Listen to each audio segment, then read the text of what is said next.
This is one of the scariest Victorian stories ever written. The New Mother. Lucy Clifford, 1882. Once upon a time, there were two little girls who lived with their mother and their baby brother in a house at the edge of a great forest. Their father was at sea and had been absent for a long time. The house was small but neat and warm, and the mother, though often appearing tired, always found time to sing to them, read to them, and teach them all that was good and proper. The elder was called Blue Eyes, for her eyes were clear and bright blue. The younger Turkey, because her cheeks were as red as a Turkish rose, and whatever she did, she always laughed like the sun shining through the branches. Their brother was still an infant in his cradle, and the mother loved him tenderly as she did the girls, and often said, "My children, as long as your hearts are pure and your behavior proper, this house will be filled with peace and light. But if you forget obedience and love, darkness will come, and the doors of our home will no longer open by themselves." And the girls smiled at her and kissed her, for they did not know what kind of darkness could come while their mother was with them. One day, as the sun was already setting behind the treetops, and the air smelled of dampness and pine resin, the two girls walked along a little path that wound toward the heart of the forest. As they went, they heard a strange sound from afar, something between a song and a sob, as if some child were playing a tune never meant for human ears. Soon a peculiar girl appeared before them. She was about their age, but somehow different. Her face was pale as porcelain, her hair black as wet coal, and her eyes shone like water at midnight. She carried a strange object in her hands, like a guitar, but smaller bodied and with a narrow neck. When she played it, the notes seemed to tremble and vanish in the air, as if coming from another world. "What is that?" asked Blue Eyes. "This is my pear drum," said the girl. "It has 3 strings, but only 2 can be tuned. The third never gives the proper note, and that is why its music is not for every ear." Then she leaned toward them and whispered, so softly that it was barely audible, "Inside this pear drum live a tiny man and a tiny woman. They dance when I play, but I never show them to good children, only to those who are truly, truly naughty." The girl stared, wide-eyed. "But we are always good," said Turkey. "Mother would be sad if we were not." The girl smiled, not with a child's smile, but something cold and quiet, like a shadow in water. "Then you will never see them," she said. "Never." And turning, she slowly walked into the forest, playing that strange melody, which sounded as if it wept and laughed at the same time. When the girls returned home, the light from the hearth was already flickering across the walls. Their mother greeted them, set dinner before them, and kissed their foreheads. But the words of the strange girl clung to their minds. "I show them only to naughty children." That night, as they lay in bed, each whispered to the other on her pillow, "Do you wonder what the little people look like?" And the other replied, "Yes, but to see them we would have to be wicked." The next morning, when the sun shone upon the dewy grasses before the house, the sisters awoke with an unusual unease in their hearts. Their mother, as usual, was busy with the cradle and preparing breakfast, while the two girls sat quietly, watching the smoke rise from the hearth. "Blue Eyes," whispered Turkey, "what if today we were a little naughty?" Blue Eyes looked at her cautiously, but with that childish curiosity that arises the first time someone contemplates wrongdoing. But Mother would be sad, she said. Yes, but only a little naughty, replied Turkey. Perhaps then the girl would let us see the little people. That day they broke a cup, quarreled over a doll, and later did not obey when their mother called them inside. As the day passed, they huddled near the hearth, pretending to be repentant, yet secretly feeling a strange quiet joy, for they believed that perhaps they were naughty enough. But that evening, their mother sat between them, taking each of their hands, and spoke in a gentle, weary voice. My little girls, I have never before had to repeat words of warning. Your hands are small, and your hearts are pure. Do not allow them to be sullied by false desire.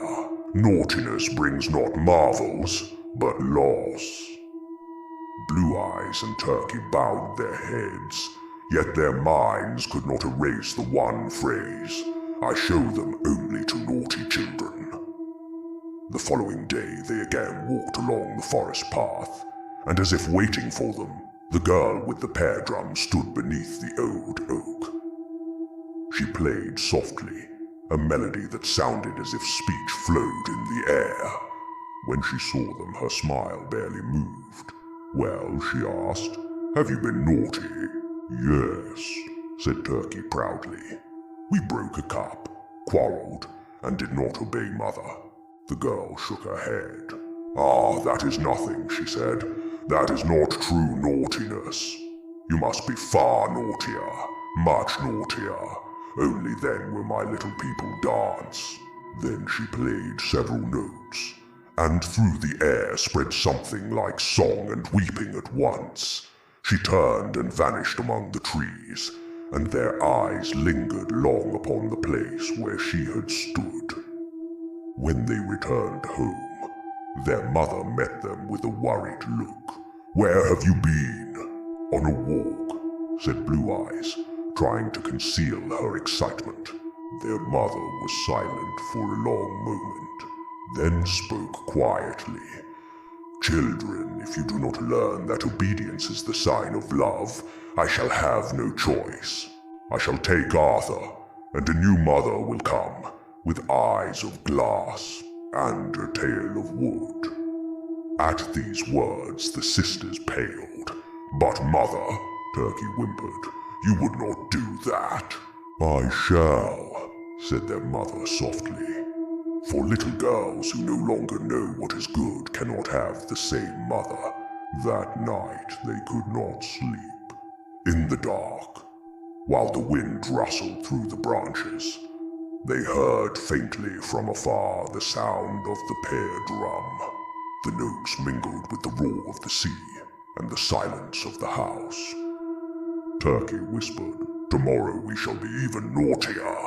Over the next few days, the sisters tried to be naughtier, as the girl had advised. They broke dishes, hid their mother's things, and sometimes lied. Yet the more they tried, the more it seemed they were not naughty enough. Every action, however small, did not satisfy the strange girl's measure. Their mother grew increasingly sad and weary. A quiet sorrow hung over the house like a heavy veil. Blue Eyes, Turkey, she said, my children, if you do not mend your ways, I shall have no choice. I must take Arthur and leave, and in your place will come a new mother, with eyes of glass and a tail of wood. The girls felt a shiver in their hearts, yet they did not know what to do to prevent it. Their desire to see the little people in the pear drum was stronger than their fear. Each day they performed greater mischiefs, until they no longer knew where play ended and real danger began. And one morning, it all happened. Their mother quietly rose, took Arthur in her arms, and vanished through the door. The girls ran after her, calling, but her figure had already disappeared into the mist that enveloped the house and the forest. Then came a faint and sharp laughter. The girl with the pear drum was passing by the house. "You will never be naughty enough," she said. "Your mother has gone to the sea with your little brother, and she will never return." The sisters were left alone.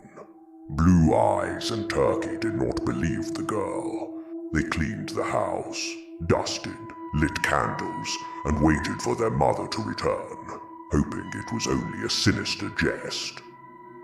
But time passed, and their mother did not return. The sound of the wind through the trees and the distant tones of the pear drum were the only sign that someone, or something, was watching them.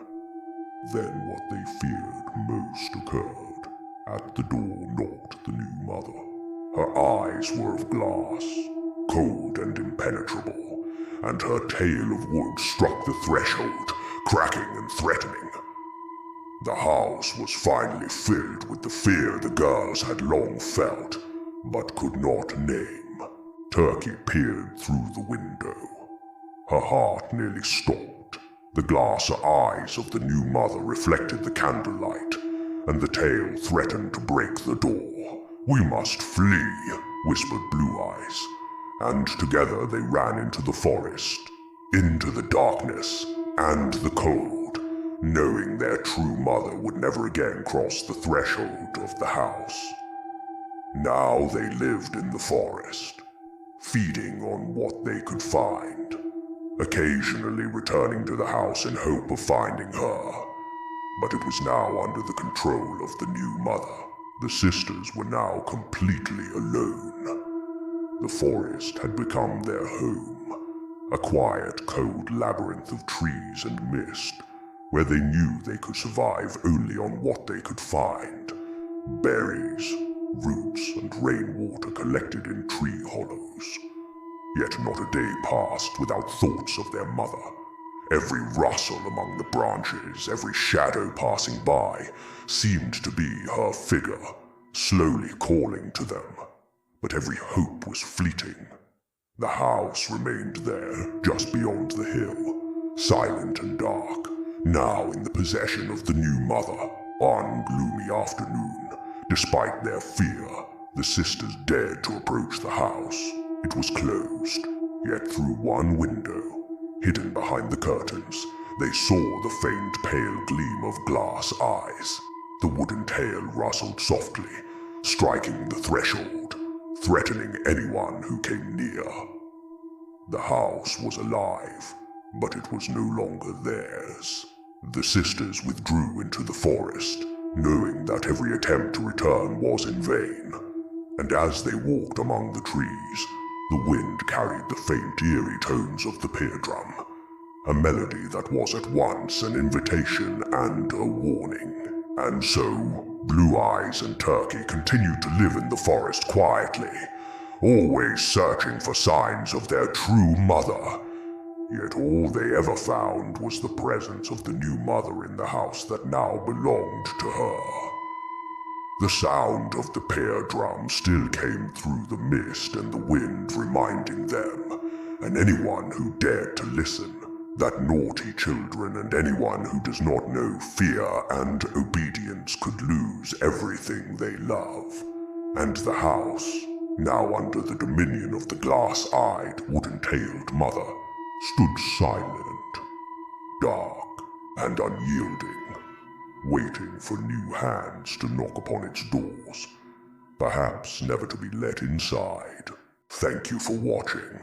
Like, subscribe, and hit the bell. See what the next story brings.